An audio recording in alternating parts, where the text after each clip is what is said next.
Good morning students, I welcome you all in this video lecture. So the topic which we started before, nationalism in India, same topic we are going to continue today as we discuss the subtopic how participants saw the movement. That same topic, subtopic we are going to continue today as we discuss how the different participants they saw the movement as per their own views. So here yesterday we discussed about how the rich peasants, especially I told you in that video about the Jats and the Gujars, how these rich peasants they saw the movement.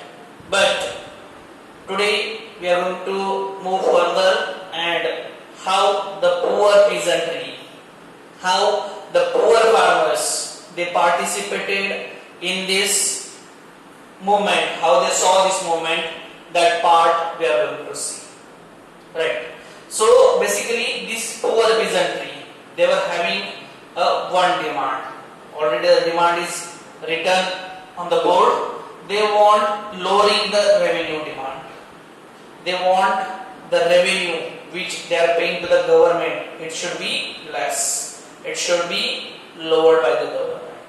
But actually the government was not ready to lower the revenue.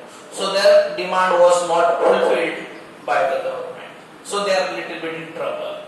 So who are these poor peasantry? If we will see this poor peasantry, is the poor farmers actually are the small tenants.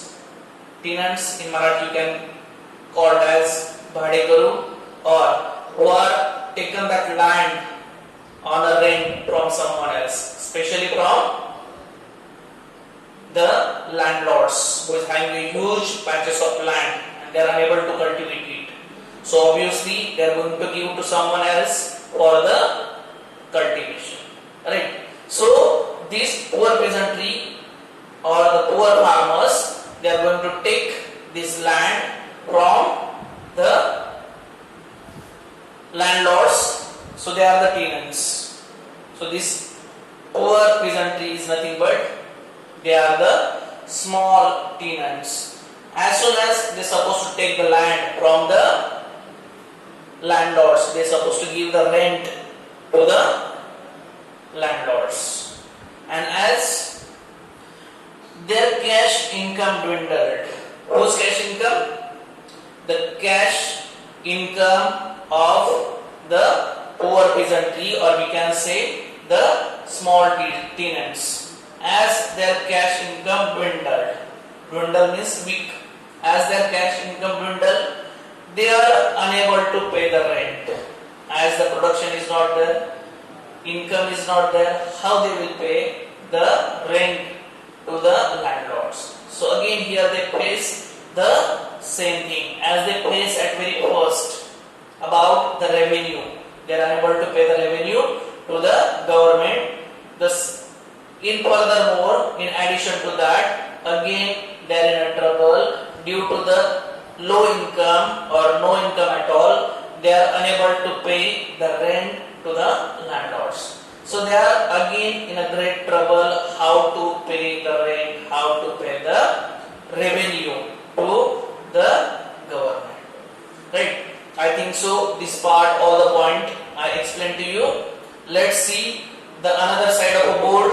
Some points already it is mentioned on the board. I think so they are all that all the points are visible to you. So let's see it one by one. As the tenants, they wanted that whatever the unpaid rent, whatever they haven't paid to the landlord, that must be remitted, that must be waived off, that they must not pay to the landlords. That was the demand of the poor peasantry. And so for this they joined various movements led by the socialist people or the communist people. They started to take a part in the various movements which was already started by, which is led by, which is started by the socialist people and the communist people, right? And as this poor peasantry, they started putting their demands, as they started putting their demands in front of the government, the rich peasants, will they happy?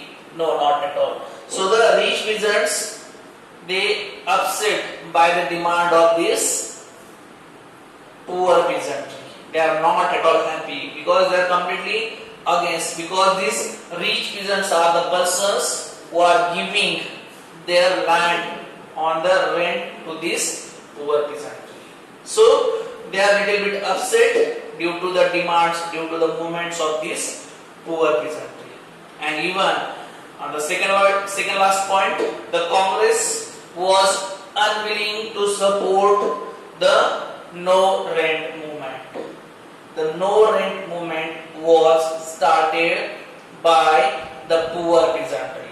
Means they are not ready to give a single penny to the as a revenue or as a rent to the government or the landlords. So they started the movement no rent movement, and which was not at all supported by the Congress. The Congress was completely unwilling to support the movement which was started by the poor peasantry. And at last we can say that the relation between the Congress and the poor peasantry, it was not good at all. The relation between them, it is get disturbed due to such a consequences, because whatever the movement, it was started by the poor peasantry. It was not fully supported or partially supported by the Congress. So I think so how the poor peasantry, they saw the movement which was started by the Congress, how they participated, how they opposed it. That all the part I tried to convey to you. I think so all the things just I discussed with you are too much clear to you. Thanks for watching.